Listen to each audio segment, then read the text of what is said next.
Hello, welcome back there and doing Humble Hester, and I'm joined by the brilliant Ben Bowman. Ben, how you doing, mate? Yeah, I'm good, mate. For Brighton at the weekend? I did, yeah. Caught the sea air. It was quite. It was Did you actually go like looking around and stuff? Not really. No. Got into Brighton at like 10 to 11 o'clock. Went straight to the pub, then got back on the train because it's not actually the stadium's not in Brighton. Ah, okay. Yeah. No, I've been there. I used to live in Brighton. Oh, of course you did. Have you been to Amex before? Yeah. I went in a City away end for City Brighton. Mate, and their home fans are fucking shit. The Brighton fans, yeah. Do you know what? Sorry, this has nothing to do with Brighton. I was so shocked by City fans away City fans. I was like, the whole time I was just singing with them because I was like, fuck it. Post-Ange? Yeah. No, we didn't do the Post-Ange. That's what I wanted to do. But let's go to Oasis, mate. It was so. I know. Were you doing that in Oasis? Yeah, of course. Oh, that's yeah, I was loving it. It was quality. That's so good.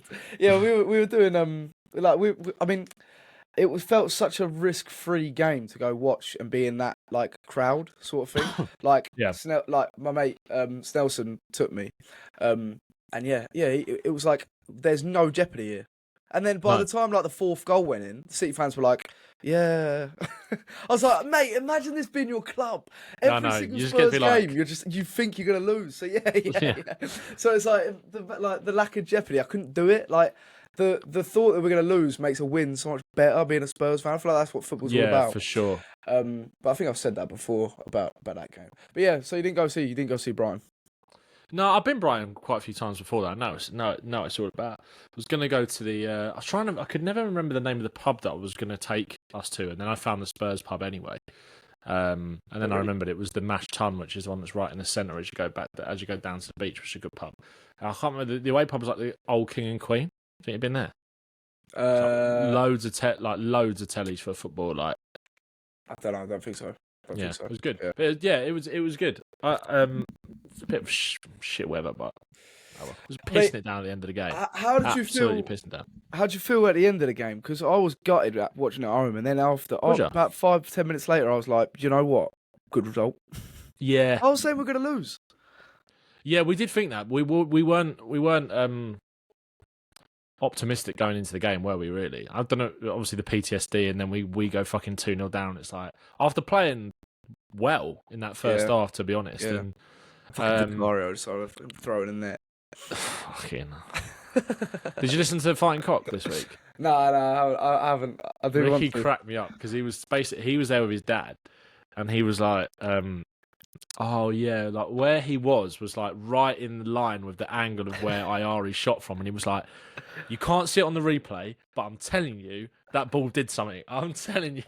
And he was like, and Flav said to him, "Was like, are you what? Did everybody around you say that as well?" And they were like, "Yeah." It was like literally, I couldn't tell you what happened, but as that ball got to Vicario, he was like, something happened there. It swerved. It was like a glitch. You might not be able to see it, but it was like, I promise you it happened. But I was full in like. After I was fuming when that goal went in, I was like, I just thought you've killed it. You've killed it. Like we were in this game. What's your thoughts on Vicario? Because I've seen like some discourse just after that saying like how the end goal is to have a team without Vicario in it. Like he's not. He's a good goalie. He's a good shot stopper, but it's that next level. You see how the Allisons and Donnarumma's not the best with his feet, but just how he is that level above. You have all these types of like the goalies that David Raya, I'd say as well. It's like you don't want your goalkeeper costing you games as good as their shot stopping are, and I feel like we have the same issue with Lloris. Like it's so hard to upgrade on him because he's such a good goalie. Yeah, but there's maybe 1-2% of goalkeepers that probably would just be a little bit more efficient. That just make you that level above. Yeah, it's just not enough of a priority, is it? That's kind of how I see it. It's like he's a good goalie, he's definitely upgradable, but is it like something that we should be focusing our money and our energy on doing? But are you gonna? If the end goal for this Tottenham team is to win a Premier League title or a Champions League or something, like which is what the club say, are you going to do that with Vicario in goal? I'm not sure. But then again, I also think that people have gone over the top with it at the same time. Like he's absolutely fine for now. Like I'd like to see Kinski play tomorrow. obviously we'll come on to Doncaster, but like I'd like to see Kinski play tomorrow just to give him a game. And I do think that he can, some of the issues that we've been having in build-up and stuff, which weren't really as apparent at the weekend, to be honest, but like Kinski kind of joining in as a third centre-back, his passing range, his composure on the ball. Yeah. And like when you think back about Kinski's kind of time, he only made like 2 mistakes, really. And one was a North London derby, which was his first North London derby, and it just bounced. Should have saved it. And then Aston Villa, where he should have saved that 1-on-1, but then he bounced back really well in the game. Like, I think there's a real kind of gem in there, but it's so hard to tell with like second choice goalkeepers. You almost need he needs a run of games to be able to actually kind of start to draw any sort of conclusions on him again. So I feel like we obviously haven't seen him play for so long, Kinski, sorry. So yeah, I don't know. It's an odd one, but like I said, I just don't think it's not necessarily enough of a priority to upgrade in the short term. But long term, maybe with Vicario, it's something that you look at and go, okay, is this something that we need to address? Yeah, I agree. I think he's such a leader in the group as well right now. And I mean, how old is he? He's like 27, 28. Is he 27, 28? Yeah, which is still young for a goalkeeper, really. He's young for a goalie. I mean, he's still got room to improve. But also, he's at the age where we've got a young team, and he's probably one of the senior players that the team were going to look to. And I don't know, it's such a hard thing because goalies are so hard to replace in general, anyways. You see, how many teams do you like look at and think like how long it took them to replace their best goalies that over the years? Yeah, like and it's risky. I think I think there's a fine line between like doing, Arteta like replaced Ramsdale out of nowhere, and everyone thought Ramsdale was their set goalie, and then he replaced him with Raya. I don't think you can keep doing that because he's kept doing that, and I feel like he's changed that team too much. That was so close to achieving something as well.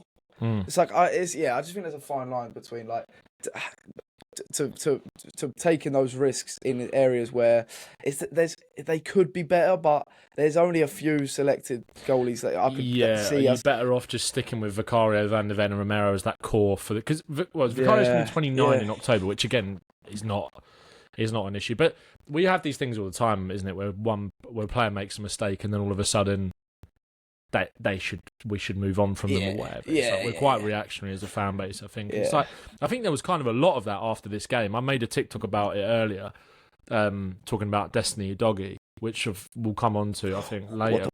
What a player. But like the people saying that he should play left wing. Hey? Mental. Are you fucking nice or what? It's just like... I love how you do exactly that. I had a stroke trying to do that. I love how you just took over. Fucking flies or what? But yeah, I think that's left wing. Yeah, we'll come back. We'll circle back around to that. But it's the classic. It's the Porro should play at right wing. Spence should play as a winger. Romero should play as a six. Vicario makes one mistake, and should we upgrade him? I get it. I understand it. We had these kind of the same conversations about Vicario after. I remember it was like after the North London derby last year. To be fair, I made a video about it and was kind of, is he going to be our Ramsdale type thing? I remember getting bullied at set pieces and just a couple of things. I was like, I just think he's quite frenetic. I don't think that helps. But also, I think where he's quite frenetic and up for it, that also gives a lot in terms of the leadership and the encouragement. It's one of them. It's kind of, you get the best and the worst of Vicario with how he is, if that makes sense. Yeah, I know. Whereas Kinski's a bit more just chilled out all the time. Yeah. But again, he's so young, Kinski, so it's like it's not. I also feel like if we're going to replace him, I think Kinski's the one we go for as well, which is like for the short term might be a problem, but long term, don't go out. Also, he'll have Romero and Van der Ven in front of him if we do decide to do that, which he wouldn't have had when he played that string of however many games. Of course, yeah. Gray in front of him. Danso and Gray or Gray and Davis and like it was just a mess really. So I think Kinski with Romero and Van der Ven would be a different proposition because you've got two leaders in that line. I think Van der Ven's generally, I think his leadership quality for us goes under the radar. I think that's a very strong partnership, not just in terms of on the ball and defensively in terms of the fact they're just good players. It's a strong partnership in that sense, but they're both like very strong characters, Romero and Van der Ven. They just kind of show it, I think, in different ways. But yeah, how have you been anyway, mate? What have you been up to? Well, I just got for those who don't know, I'm like a football coach at Little Kickers, like part time, because I'm at Nice. uni still and stuff. I won coach of the month. Come on. Coach of the month this week. Yeah, Are you there this on the month. sidelines like this to the kids, just sort of like You have my permission to Put put him- that little 3-year-old over there in the stands. You put him over there. Yeah, no, I was buzzed with that. I'll tell you what. Class. I got started on, not at Little Kickers, but because I was a football coach. By the a other day. 3-year-old. Yeah. Don't hurt me. I got started on a train coming back from a party. I had to engage a party, and this guy was sat in front of me, big, like 53-year-old bloke. Yeah. He was staring me out, and Julia Why? sang a bit of karaoke at the party. She sang a bit like Amy Winehouse, Valerie, and she was so good, and everyone was dancing. And this bloke like had some sort of like mental sort of, I don't know. He was obsessed with Julia. He was just kept being like, she's so good, like she's got such a good voice and all this stuff. And he asked me on the train if I was her boyfriend. He was opposite me, and I think he was geared up. Yeah. I didn't know the bloke, and he seemed sound at the party. But he asked me, and I was like, yeah. And then from there, he was like really angry. And then he asked me what I did, and just before we got the train, he launched. I think he was trying to be cool or something. He launched the bottle of Coke onto the train tracks, but he spilt half of it when he was winding up the throw. He spilt all of it all the way down the side of his jacket on top of him, and then threw it, and then just sat there all miserable because he was like covered in Coke, and everyone was like laughing at him. I was like, mate, you just lost so much aura, and he was just so pissed off, like so angry. And then he asked me what I did, and I was like, I coach football part time, and he was like, you are a fucking cunt. You are. That's what I was saying. I was like, You are. What are you? I was like, what? What are you? And he was like, I hate people like you.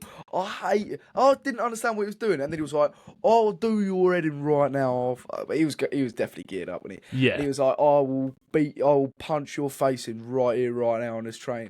And I was like, well, if you throw punches like you throw bottles, I'll be alright, mate. And then like everyone started, because he was drenched in Coke. That's a power move. I love that. To be fair, I did start like, I thought I was going to get smacked in the face. He was a big bloke, big 50-year-old, geared up. And I sort of just like looked down, and he was like, oh, he started making all these, because everyone was laughing. He started like cracking his knuckles and like just staring me out. And I was like laughing, and then now and again I'd just look at him like that, be like, fucking hell, this guy's still staring at me. And then he went to the toilet. He probably didn't have a line or something. Did he come back? Did he come back for more? Yeah, he came back and just started talking to me like normal. He just started talking to me. Mate, it was the weirdest experience I had in my life. Like, it was so weird. That is one of the most just underrated being a things in coach. life, when someone is acting like a cunt and then just completely mugs themselves off. Like in that way, like it's like throw the bottle and then half the fucking drink goes down. And it's like, you are a tit. Mate, he was sat there so like melted ice cream on this bench, and he was just miserable. Like, he was massive frown. And he just started attacking me. I think he had some sort of like thing towards Julia, to be honest. He was all like, not all over her, but he just kept saying how amazing she was at a thing. And then as soon as he found out I was her boyfriend, he was just so angry at me. And I think he was geared up. So yeah, mate, if that ever happens again, fucking ring me. Yeah, I've got Big Ben Bowman on the phone, mate. It'll be it. But no, it was. We had like 3 stops left of the train journey as well. It was the weirdest thing. Anyway, I was going. That was a bit of a tangent, but yeah, that's what I get from being a football coach. How are you setting up this team to get manager of the month? Oh, it's not really. It's like just colours and that. Like, can you match the colours, numbers? And I make that a bit difficult, to be honest, because I mean, it's more just like get them thinking, get them socialising, and then doing like fun games and stuff like that. There's no tactics. When I've tried tactics before, they're all just like, well, I'm like, it's like Ange ball. They're just like, nothing's going in, and they're just like, they're getting like, leave. Everyone chases the ball, don't they? At that age, they all run towards the ball, and then someone will come out with it, and then they're literally just throwing goal every single time. And you can't manage it. You can't coach that. Speaking about Ange ball, we got a comment on the last pod. Oh yeah. And do you know what? Okay, I'll read it. It's JJJ. It's the history of Tottenham. Right. It says, you guys becoming ungrateful dickheads towards Ange. Show some respect. The guy who has brought the only trophy to this club in 17 years. And I watched the pod back, or watched that segment back, And I was thinking, are we being too harsh on Ange? But at the same time, I don't want him doing well at Forest. No. I'm doubling down. Why the fuck would I want him to do well at Forest? Yeah. Because that will completely eclipse Tottenham winning the trophy. Do you know what I mean? With him sort of thing. I wanted us to be the only club to have him. Yeah. Almost like a privilege. And then seeing him in the Prem at like a Forest where I don't really like Forest. No. And if he does anything with them, if he wins the Europa League, then it takes away from the sort of specialness, if that's a word, what am I trying to? Yeah. Do you know what I mean? It takes away from the achievement of us winning it. Especially takes the shine off it a bit, yeah. I get what you mean. In the way that we did against all odds. The thing is, if he'd have gone to I think it is the fact that it's Forest. Yeah, it just is that, isn't it? It's like if he'd have gone to, I don't know, Crystal Palace or someone like that, I would have genuinely wished him all the best because I really like Palace and look, I've got no bad feeling against Ange. There was a bit of like rumblings on Twitter, weren't there, about like why are people taking so much like glee in this? It's like it's just a bit of just good, clean fun. Yeah, just and funny, also, I want confirmation that we made the right decision. Yeah, well. exactly. Like, by the end of it, I was him out. I didn't think he was the right man at all. Even after winning the trophy, I was like, there isn't like this doesn't look sustainable. Okay, we've won the trophy. Let's kick on as a club. That's how I thought. And I'm so grateful for him. And I love him as a bloke. That picture of him watching the under-9s game the other day or whatever, wasn't he? Yeah, that's quality. Yeah. He's a top bloke. He's a legend. He's an absolute legend. That doesn't mean I want him to do really well at Forest. Like, do you know what I mean? Yeah. If he went to Ajax or like a manager, like I would be rooting for him. Yeah. But he's now at Forest, and I want us to have had that moment with him, or as that sort of cult hero in football. Yeah. And then him move on and do his thing around the world. So, but of course he's going to want to come back to the Prem. Anyway. Yeah. Also, it's just like, just a bit of fun. Yeah, just a bit of fun. Just a bit of banter. Just a bit of fun. Yes, that's true. Actually, to be fair, that leads me on to... We got a question about Brennan Johnson. And my head was on fucking Mars after his cameo the other day. And it was Tez Clock says, without meaning to be cruel, if Brennan has to end up taking on a different sport, which do you reckon it should be? For me, javelin.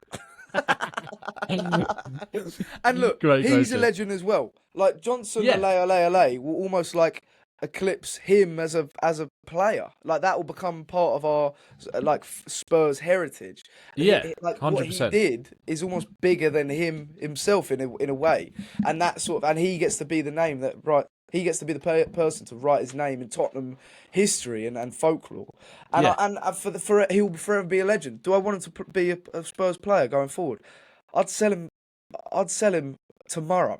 Yeah, I think we need to get a little bit better at like kind of selling at the right time as well, and kind of moving players on at the right time. I said it. Yeah, while their stocks are still kind of like high enough. I've kind of come to the end of the line with Johnson, I think, a little bit. I think there's still value to be had in him as a squad player, but when you think about how much momentum we had in that game and then how much momentum was kind of lost with that substitution, I know we went and got the equalising goal while he was on the pitch, but we were causing them so many problems down that left-hand side. And Johnson just like, when you've got a team pinned in like that, having someone that just can't sustain attacks and can't hold on to the ball, it's just like, it's the little details in football sometimes, right? And like, Odoberts is not there as a full package. He's not. He's still raw, he's still a prospect. But I think in terms of what we're asking for a winger, when we find ourselves in those kind of situations, he does what we need better than Johnson does. I think. Much better than Johnson does. That's a fact. And I think that's why you kind of want to see him starting games. It's interesting that Johnson hasn't started now 3 games in a row. I'd imagine him start tomorrow against Doncaster. Yeah, but I can see him starting tomorrow. I wonder if Frank has maybe realised now that outside of the goals and popping up late in the box. And the thing is, I saw Gary Hunter tweet about this the other day. Yeah, friend of the show. Yeah, Gary's a legend. And I don't know whether he got like a bit of backlash for it or whatever, but he tweeted saying, "We should 1,000,000% be open to selling Brennan Johnson, by the way. This is what Vinay meant by selling at the right time. Odoberts and a new signing should be more than enough to cover left wing, Becky and Kudus cover the right." He then followed that up by saying, "This isn't me saying Johnson sucks or saying he isn't good enough. This is me saying we should be open to sell players who are of decent value to bring in money to upgrade the squad, i.e. sell Johnson to bring more money and to bring in Savinho." And then he said today, he was like, "I also hate how this sounds like I'm hating on Brennan because I do genuinely like him. But why are people so obsessed with him being our top scorer last season? He scored 18 goals. It's not like he scored 50 in all comps. We struggled massively and he was our only goal outlet. But that doesn't mean he is / should be our only route to goal. There are wingers out there that can match the goal output and be a better fit for what we need. Slanky got 16 and people are more than happy to upgrade him. If we get a winger that facilitates more goals across the team, isn't that a net positive?" I totally agree. Gary, mate, you cooking. Yeah, I'm spitting facts. He's so right. I never really thought about that with Solanke. Like, people, I put a tweet out yesterday about, like, what does everyone think about our striker situation? And there was like a lot of mixed responses. Like, some people that are really sort of happy with it. Some people that think they all need to be upgraded and gone. Like, and yeah, you've got to hold those attackers to the same standards in a way. Like, if you're so defensive of Brennan Johnson because he was our top scorer, how are you so quick to upgrade a player that adds so much more to us in overall play in Solanke, who got 2 goals less than Johnson last season? So it's a funny one, really. I also think that the way that we play and the fact that our games aren't going to be as chaotic this season, I just don't think that Johnson. There's the games that he can actually impact, I think, are going to decrease from, like, the volume of games that he can impact are going to decrease from last season, I think. Yeah. With this kind of less chaotic style. Yeah.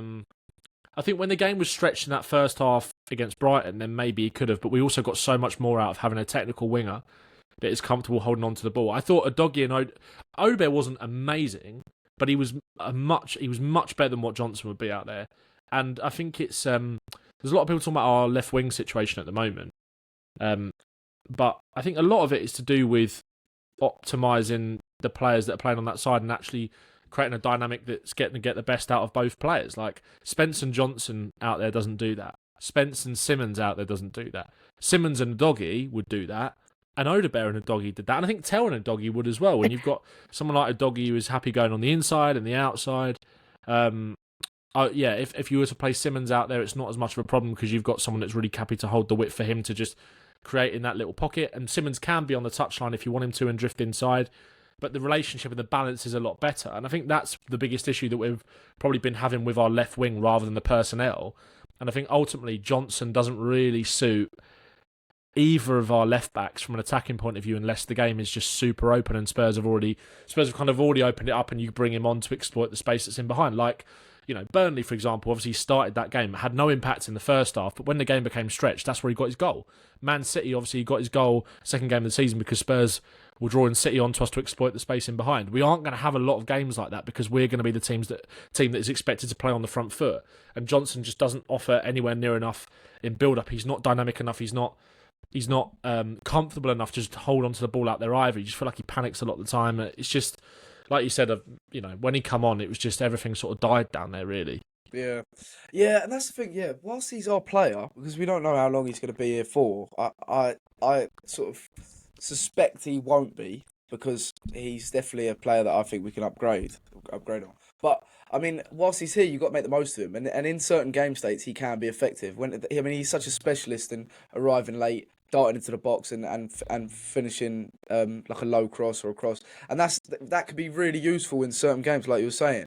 But other players can do the exact same thing and contribute so much more in the actual build-up and the team. And I just feel like, like you're saying, there's a massive hole in the team when he came on, and Brighton started then peppering us and it completely swiveled the momentum when it looked like we were going to kick on, try and find that winner with 15 minutes to go. And it's like that. These games are so good in early on in sort of projects because we didn't lose, we showed fight, we played well, but it showed the creases that we need to iron out in the long term. I think there's certain players, certain individuals that you just sort of think, I don't think they're going to be here for the long term. Obviously, Frank's going to have to use them now, but it's like you're seeing the holes or the places or profiles in the squad that we can upgrade, or you find the things that we need to upgrade on in terms of profile.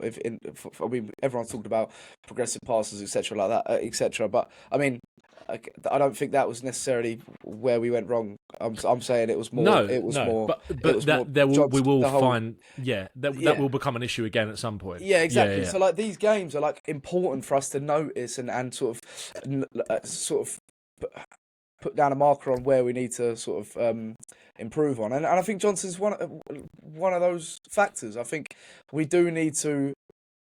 The standard dropped when he came on. I love him so much. I love him as a person. Like the Maddison documentary pre-season. Yeah. He was such a key sort of personality in the dressing room. I love. I think he's such he seems like such a top guy, top professional.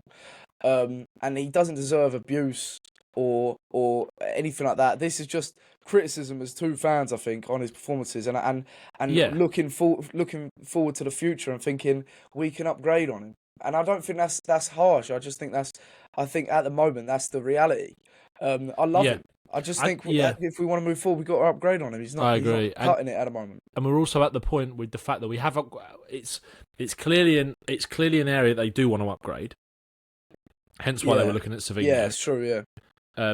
But it's also an area where we do have quite a lot of options, like Tell, Johnson, Simmons, Odoberts. Kudus could play on the left wing as well. You know, we've got 5 players that could play there, right? So you have to be ruthless. If you want to upgrade that position, someone's got to go. You can't just add and not take away.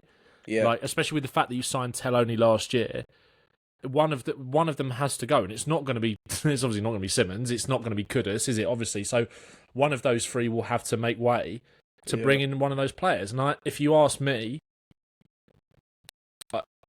I think it would probably be Johnson. Yeah. Or Tell, but then again, you've signed Tell. It certainly wouldn't be Odoberts. I don't think. I think Odoberts needs time. I think he's the one that you can get the most out of. I think Tell, I think Tell as well. I think Tell needs time as well. But 100%. I wouldn't give up on Tell yet at all. Whereas I think Johnson's had a couple of years where you think, all right, we've squeezed as much as we can out of that 50 million that we paid for you.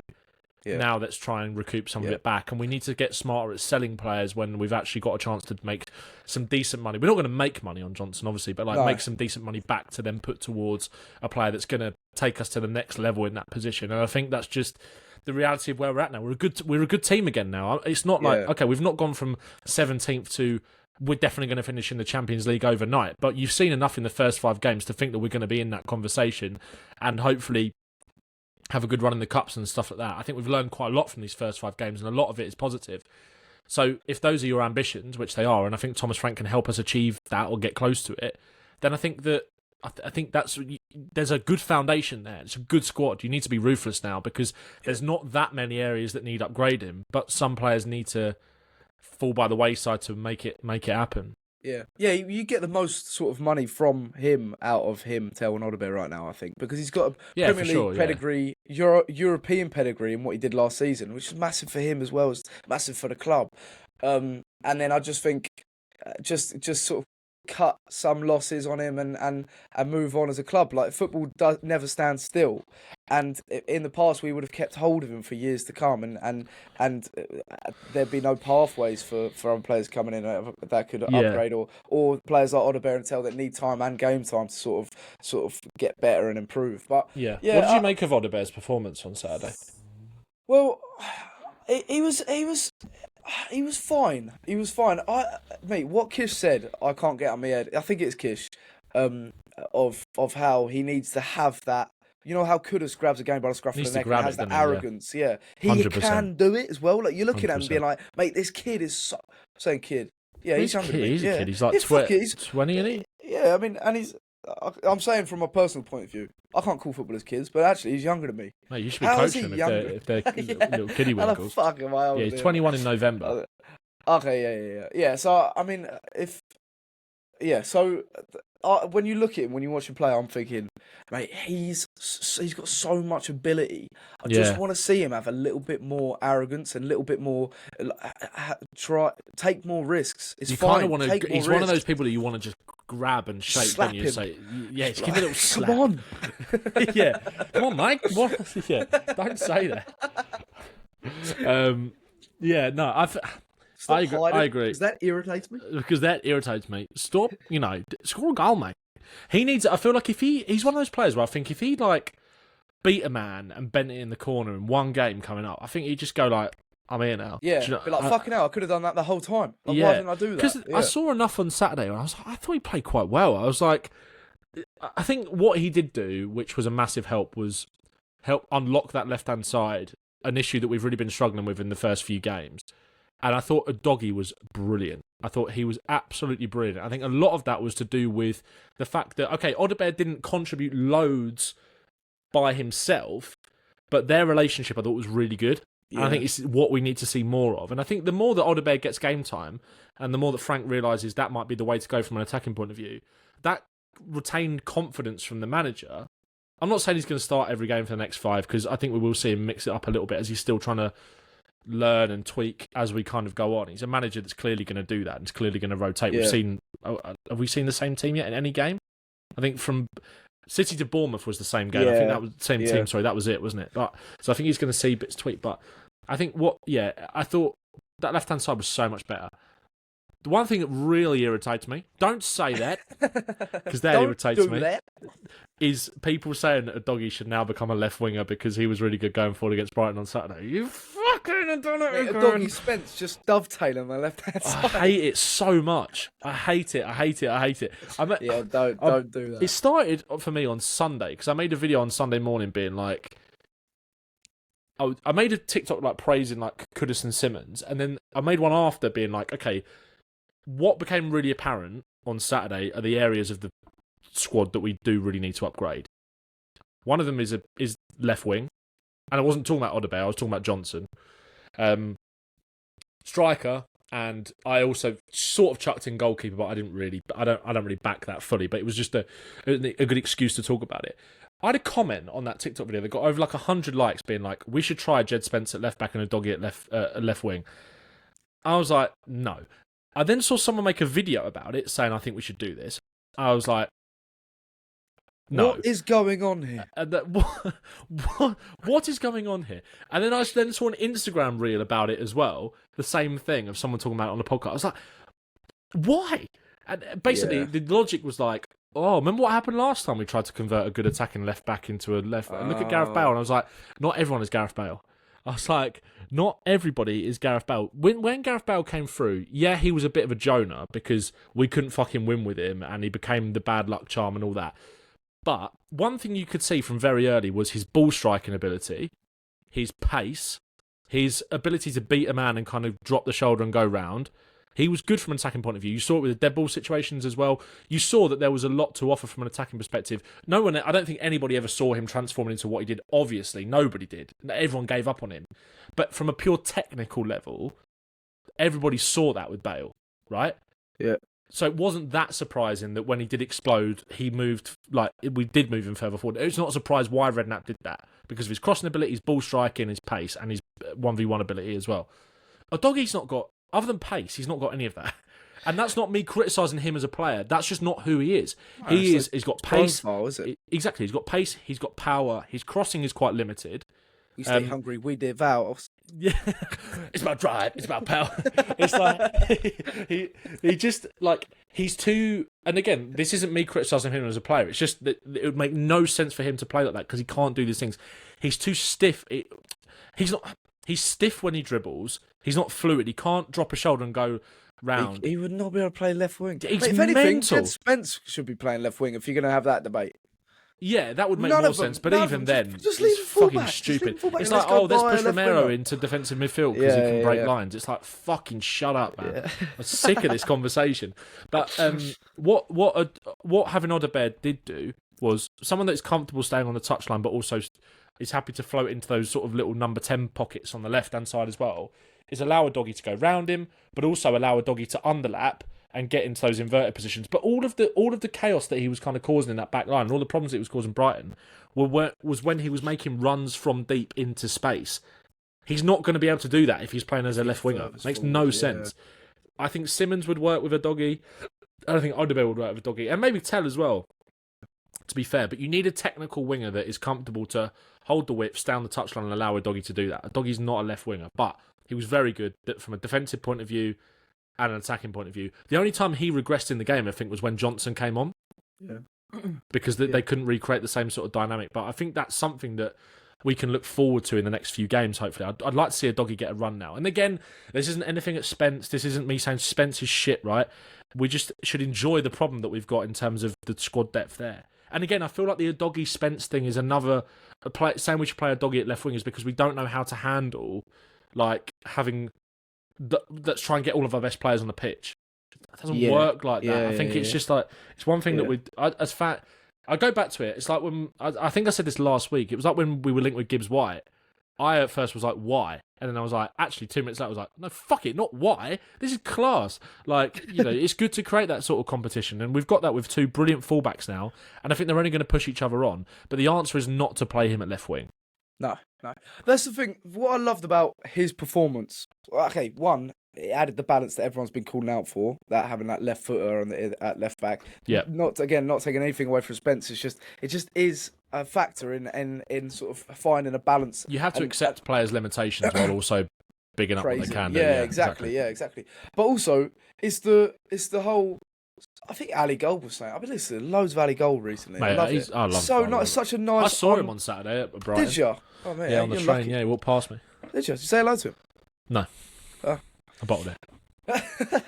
I know he's so like he's a big presence in the Spurs sort of. Everyone knows Ali Gold, mate. I'd be nervous, but yeah, I mean, I've been watching so much of him recently. Anyway, he was saying how like I think it was him how Udogie's come in and it's like. That's how you expect a player fighting for his place to come in and try and prove that he should be playing left back because Spencer's been flawless pretty much, apart from the fact that he's not left footed, which you can't help. So yeah, he has been flawless, and it's like Udogie's come in and that was a performance of this is a statement. Like this is my position, and that's what you want, and that's why it's so frustrating with Johnson because I mean we said this when we didn't sign a left winger.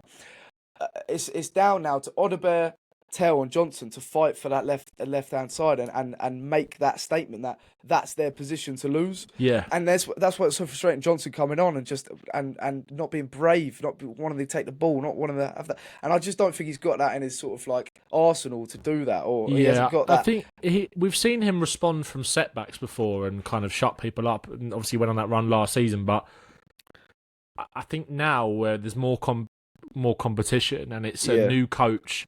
With no agendas or no attachment to the exactly. It's like I don't think it's going to be the same this time round really, and I think maybe who knows? I'd love Johnson to all of a sudden just turn into the fucking best winger in the world, but I just don't think it's going. don't think it's going to happen, and But like Odoberts, like I think he's done enough for him to. That's his position to lose now until maybe. I think so as well. Until because and it's sort of it's a segue into Simmons coming on at 10 is like this is why we've signed this player. He was so good, and that fluidity and attacking cohesion and like balance when between him, Odoberts, Kudus, Udogie, Porro, and then like Richie that's what we've been lacking so much of in that over the last like couple of games where we haven't been like good on the eye, but we're getting the job done. And I know we drew, but you can just see it coming together. Do you know when you see just signs of like an end product almost of and you're just thinking, yeah, of course we'll probably upgrade the striker. We'll probably get a deep playing midfielder, but having Bergvall or Sarr in the midfield, but then having that Simmons cameo 10, it's like we're going to see so much of that over the next, in the Thomas Frank tenure of him just being that creative spark, just getting the ball and just creating out enough running games, running and Kudus on the wing, and then obviously Odoberts was really good. But I mean, we're talking about how, like you could just see it coming. You could just see it coming together as soon as he was placed in that 10. You're just like, I can see. What I don't know. It was just so exciting. Yeah, it was so exciting. And like you said about Simmons kind of coming into it now, it's like that should be the awakening for Frank to be like. Again, I don't mind Simmons playing on the left in certain games. If you do want to pack out, if you want to put Bergvall in the 10, well, I don't really like him that much. I think he can offer something there, but you want him a bit deeper. But say if you want to play him play like a flat midfield 3 and play Simmons on the left, I understand that, but partner him correctly with Udogie. Like, I get that. But with Simmons coming in, and surely now, at least in the next run of games that we've got, like Wolves at home at the weekend, like Simmons has to start in the 10 in that game. Yeah, I'll fucking start him tomorrow night against Doncaster. Let him play. Just let him play. Yeah. Let him speak, Simon. Yeah. But it's like that's the awakening that we kind of need to go, this is who this player is.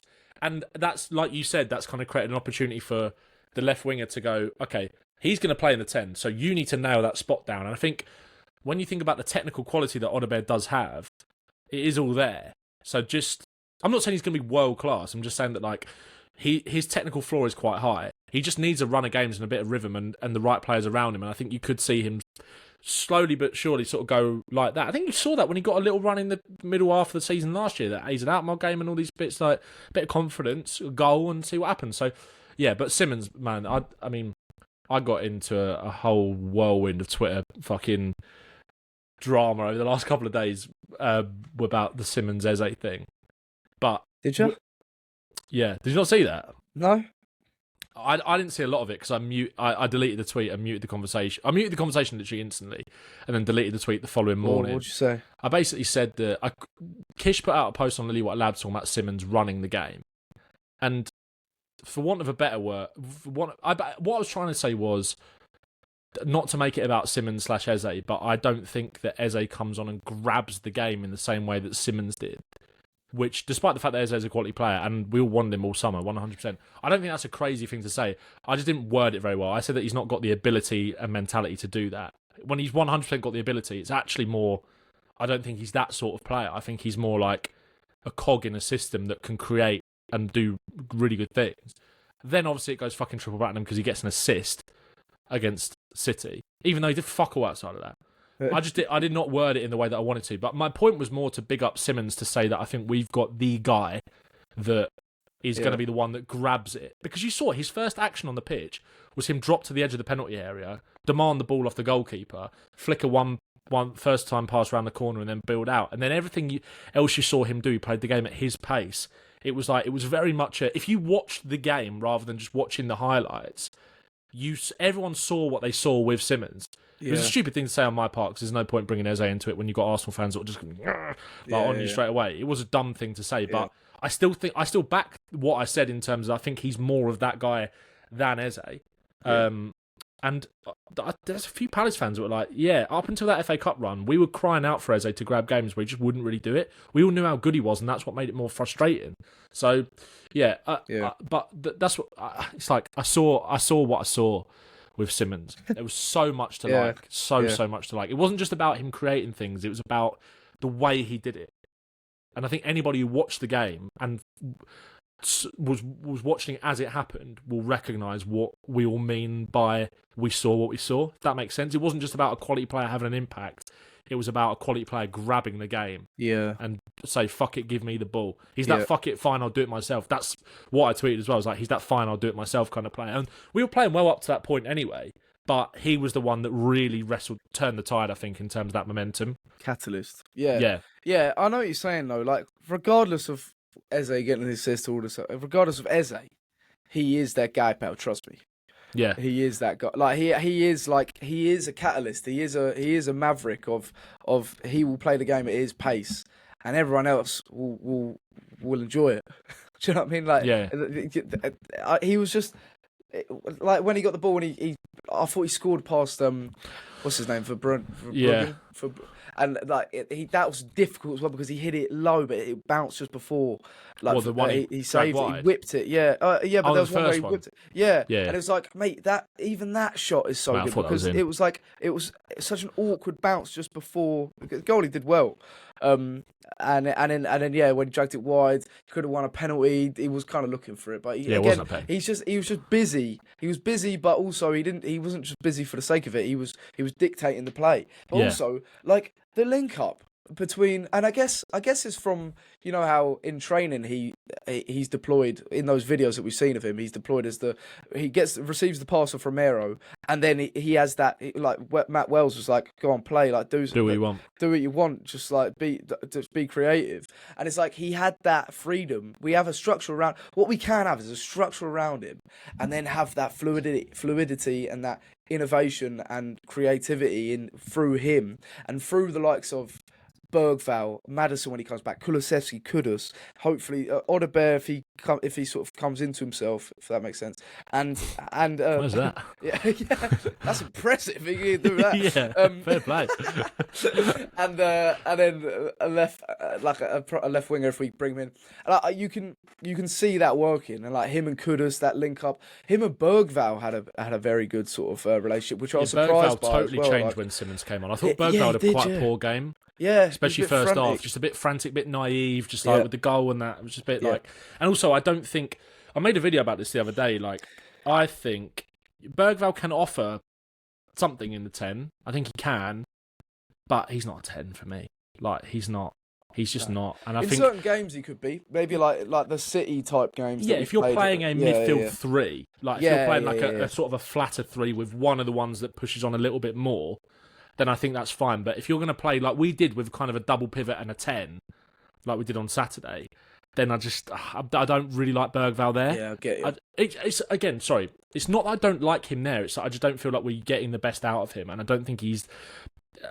It seems like when you've got Simmons on the bench, it's just like, well, we could have just been a lot better if we'd have played him there. Do you know what I mean? Yeah. But Bergvall totally changed when Simmons came on as well. When you get him deeper, one thing I loved, and I think there's still more to say on Simmons, but like I'll come back to that in a sec. I loved how it kind of seeps into the whole like thing about the mentality of this team and stuff like that. I love how aggressive we were in that second half.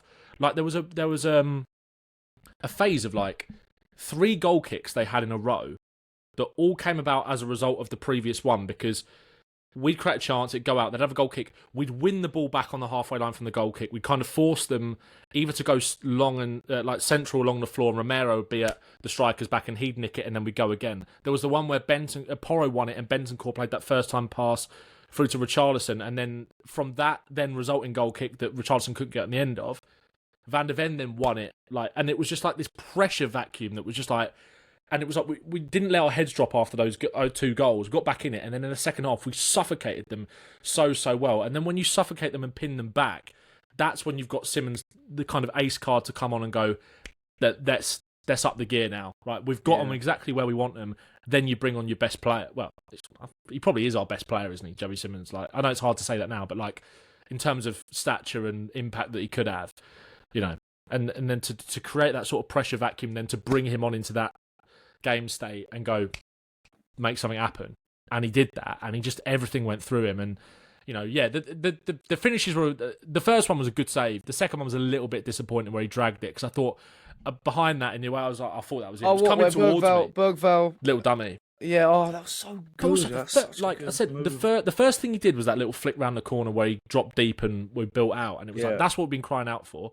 Tend to drop deep, make things happen, commit players, get through the space. Then the second thing he did was pick the ball up in the 10 and then play that lovely slide roll pass through to Richarlison, and then fucking Bergvall nicked it off Richarlison's toe. It was like, if you'd have let that go, Richie could have had a shot and we could have scored. It was like the amount of things that he made happen within like the first 5 minutes of being on the pitch was enough for me to go like, this guy's gonna be a superstar for us. I really think so. But he was brilliant, absolutely brilliant, and Kudus as well. I thought, it's amazing to have that consistent. I would say consistent, not always consistent in terms of the end action and the cross or the shot or whatever, but to have a consistent 1v1 threat like that is a game changer for Tottenham. He is so good, and the fact that he can come inside, he can go around the outside, he's comfortable on his right foot or left foot, his pace. He had Kadioglu on toast. When they announced that Kadioglu got man of the match over the Tannoy from the Brighton, I was like, what? I was like, Kudus had him on that was absolute a confidence toast boost for him. They did that on purpose, definitely. Yeah. They were that's like, an arm around the shoulder. A little tap on the tap. Like, that was like little bro in him. Yeah, like good effort. But the goal, like, it's a great. That was coming like that. That that Kudus either gets the line or cut back. And we spoke before about like how much Frank loves those crosses from that like kind of half space area, and to have Kudus and Porro on that right hand side that can deliver from that position, and Kulusevski to come back is really positive. But also Simmons, like in the build up to that goal as well. Like he's toying with the defence, and that I can't remember if it was Ayari or whoever who was trying to close him down. He did the step over and then stopped, and then faced him up 1v1 again, and was like, all right, that's kind of, it's not really there for me.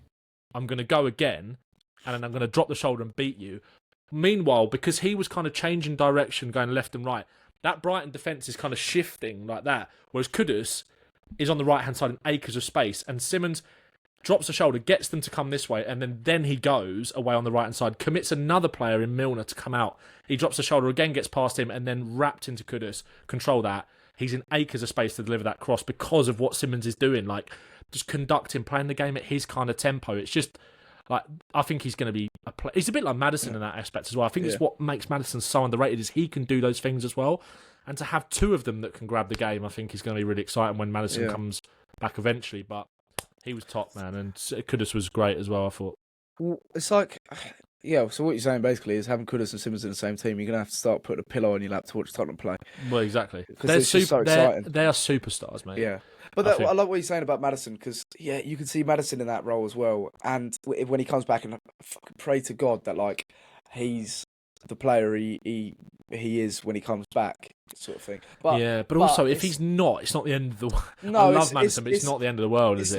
That's the good problem we've got now. Yeah, and that's the thing. Is that Simmons is so good. He's for the now and for the succession plan in case. But I do think it's like you get into a stage where you're looking at the squad as a team sheet, and you're finding two starters for each position. So you're saying like that left 8 in the pivot is Bergvall or Sarr for me. That 10 is Simmons and Maddison when he comes back. That right winger is Kudus and Kulusevski. Up front, this is where you need to, I think, upgrade. Not replace, but just upgrade. Just bring someone in, like a 2 starters, so you have like Solanke and hopes Kane, or do you know what I mean? And then left. I know that's like Kane, but like if he does come back, if the rumours are true, sort of, and then left wing, like Savinho, Odoberts, like, do you know what I mean? Players that come in and it's exciting. It's taking shape because you can just see it, and just I hope Maddison's still the player he is when he comes back, just so that there's no sort of drop off in case Simmons is the player, like it gets injured, and it's just having that problem, that such a good problem that the best teams have of being like, it don't matter who plays, they're gonna do wonders for us, sort of thing. There's not going to be a drop off. What do you? Sorry, just quickly. Like I said earlier, I tweeted it out, and you were talking about it there. What do you think about our striker situation at the moment? I'm pretty calm, to be honest. I just think it's a season where I think we're going to be. I'm convinced, and if it doesn't happen, I might stop watching football. No, I don't care that much, but I'm convinced that Kane's coming back in the summer. I just think it's such a planned thing. Like, did you see that? Was it Matt Law who wrote that article yesterday? No, I did see like really briefly just before about him. Is it release clause? Basically, like he did this article saying like, was it Matt Law? The Build have said Harry Kane can leave Bayern Munich next summer for £56.7 million. Shut up! Really? Long as he states his intention to leave before the end of the January transfer window, this could alert the likes of Man United, Arsenal, fuck off, and Tottenham in considering a move for the star. Mate, if Kane signed for Arsenal, I think Seb Martin said, "Alert who?" I'm trying to find this tweet. Did he quote it? Arsenal.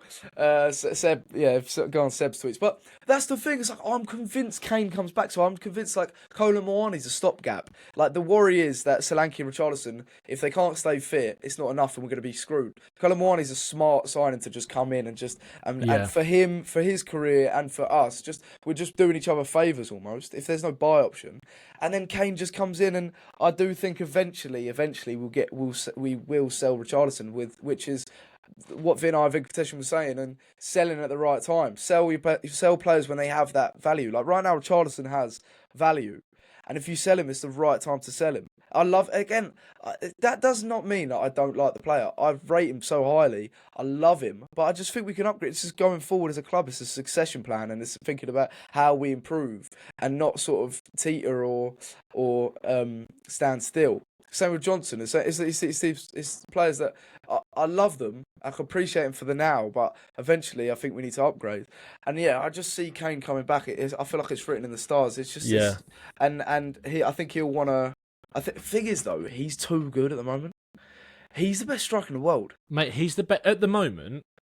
The only players that in world football that are playing at his level are in any position is Pedri, maybe Mbappe with the way that he started the season. Well, Yamal's not even played really at all this season, is he? Like, I'm talking about Yamal's the best player in the world. I agree with you there, but in terms of right now, who's operating at the same level as Kane in world football? Pedri and Pat, yeah, Vicario, Pat Star, and probably Mohamed Kudus. Kane is the best player in the world, I think, at the moment. Him and Pedri, so it's mental. Like 56 million. 50 mil. I'd do that now. I'll do that tomorrow. I don't care if he's 33 next summer. Yeah. But him coming 13th for the Ballon d'Or just proves that he's just never going to get rated, is he? No, it's the most disrespectful footballer on the planet. It's not even just Spurs now. Like back in the day, a couple of years ago, it was like he can't get the plaudits because he's playing for Spurs.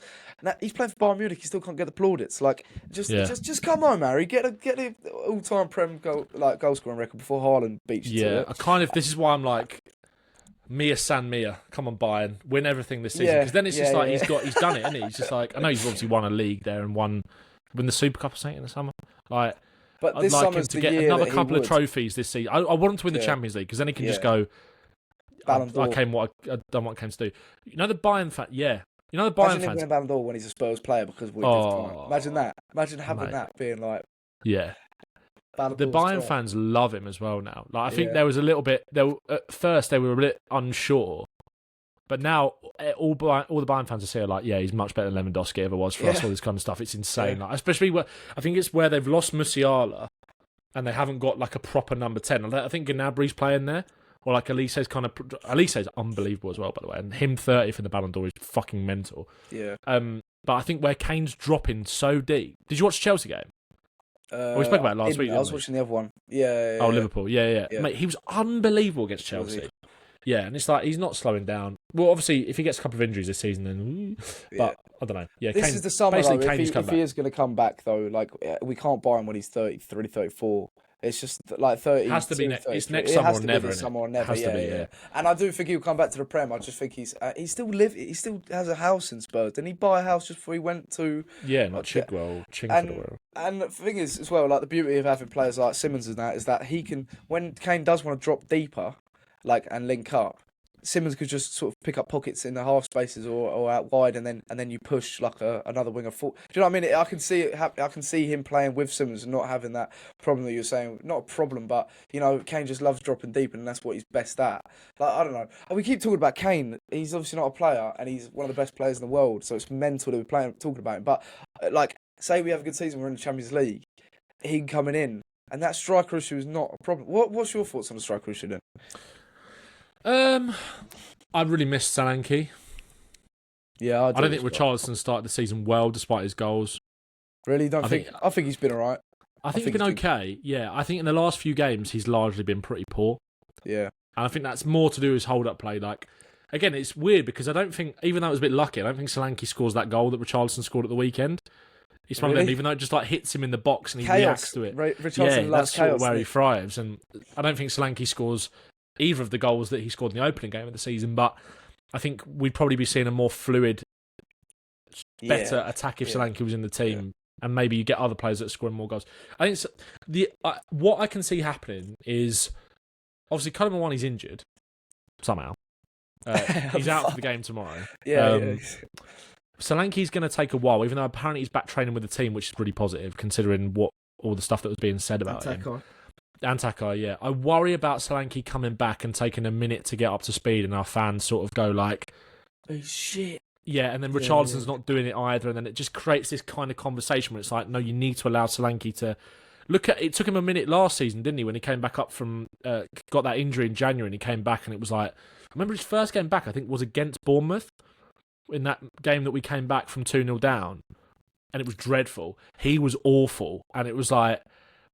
And then for like a month after that, it was just like he couldn't find it. So it's going to take a minute. And I just feel like we might get impatient. And then Colin Mwani might not be doing it. And Richarlison's sort of been a bit frustrating. I feel like it's going to cause a little bit of a problem and a bit of a divide. And not a divide in the fan base, but like, I don't know. I feel like there's going to be quite a lot of noise around our striker situation. Yeah, I don't know. And the fact that Colin Mawani's injured as well, which he's had one senior injury ever when he missed like one game, is just so Spurs as well. It's What's like, he done? What's he? It was a dead leg, wasn't it? Apparently, now it's fucking. We don't need this. We need him to just get fit and like match fit, and so he can sort of. It's frustrating, but I don't know. Moving especially on as he scored a Doncaster. hat-trick for me in my Spurs career mode yesterday away at PSG in the Champions League. Like, it's unbelievable. Yeah. Jeez. Are you doing the FIFA 26 sort of like trial? Oh, yeah, I've got it installing at the moment. Have you? Nice. Yeah. Nice. Full game's out, you know? I thought it was just out. Oh, was it? Yeah, I think it's out.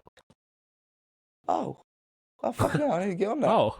Well, I don't have 60 quid spare, so I'll have to to play the 10 hours and see if people donate to Will's FIFA fund in the comments. We'll put just give it in.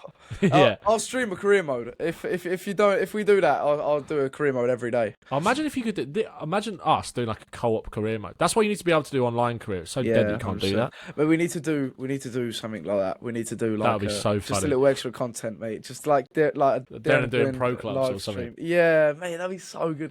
We have to do that. I don't have the new gen Xbox though. It takes like 3 to 5 working days for my Xbox to start up. Right. It's an Xbox One from like 10 years ago. Okay, we'll set up a Just Giving page for Will to get the new Xbox in the comments FIFA, as well. Please. And FIFA, yeah.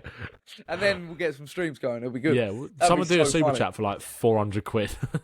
Imagine that. Please. But yeah, Doncaster. So, are you going to the game? Yes, sir. You are. You're going. Yeah. Fair play, mate. No, I'm not. I'm going Wolves. Oh yeah. Next week, yeah. Nice. Simmons ball. Can't wait.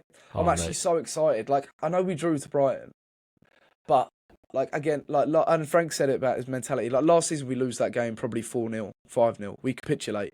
Yeah. And it was a setback. We didn't deserve to go 2-0 down either. Like that first goal was atrocious. That was Ange ball, like playing high line, and it's just like it looked like effort. Look, it was a bit. It's one of the weird. Offside. It wasn't pretty, but it was. Yeah. I think I wasn't that bothered about the first goal. So it's kind of like it's one of them where you press, you're aggressive, and then it's like she said I was aggressive. It was. It's like a. Where there's kind of there was a few players like out of position to the point where Odoberts was like our last man back because the doggy pushed on. Yeah. It's one of them. It's not great, but I'm not going to lose much sleep over that one, I think. But the second one as well, it was like, what are you going to do about that? It's the keeper's just made a massive error. But we reacted well. It's that mentality, and it's like, and we played good football. And those games, okay, we didn't get the 3 points, but we came away from a team away from home that cause a lot of trouble at the Amex. Like Brighton cause a lot of big teams trouble at the Amex. They just do. So to get a point out from that situation and play well is positive. We can take the positives into the next game. So I'm excited, but I'm also excited to see rotation against Doncaster. Like I'm excited to see Archie Gray, Tell hopefully, because I think Richarlison. If Solanke's not going to be fit for Wolves, I know he's training in the first team. Colin Mawani maybe won't be match fit. Like Richarlison, give him a little break. Play Tell up front and maybe bring Richarlison up front. No, against Doncaster. Tomorrow night. Yeah, I agree with that. Yeah, Tell should play up front tomorrow, I think. Maybe give Odoberts another run out. And then have him on the bench. Like, how excited are you for Williams-Barnett and Byfield? He's been balling out, hasn't he? I think Janae Byfield might start tomorrow. Just really? Because, centre half. Just because 16 years old. I doubt it. His mum still buys his trousers. I reckon 16. I mean, maybe not, but I just think with the fact that we've got Wolves at home at the weekend, we've got Bodeglimt away on Tuesday, and then we've got the early kickoff again on the Saturday away at Leeds before the international break.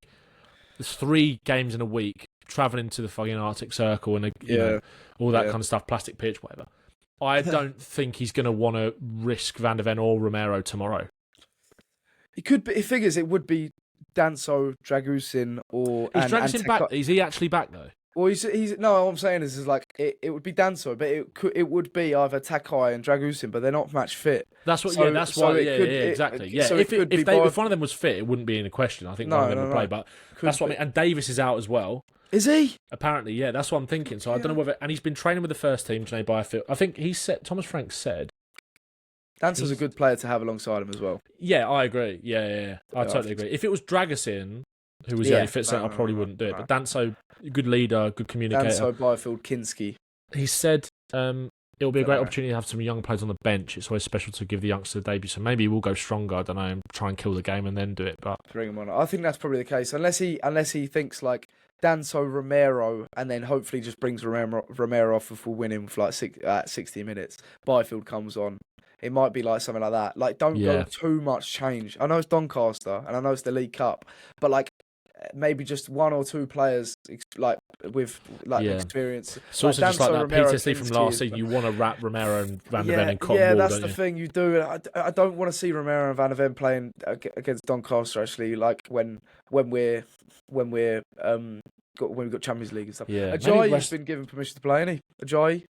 Please. Oh yeah, for Doncaster. Yeah. He'll probably, hopefully he gets like a good reception. But done all right. Some of our loan boys are doing really well, aren't they? Yeah, Divine. They all fucking scored the weekend. Yeah, Abbott. Yeah, mate. It was unreal. Yeah, I'm excited just to see the rotation. I couldn't really give you a guess of it, but I want to see the likes of Gray balling out. I want to see Luca Williams-Barnett come on and just see what he's about. Yeah.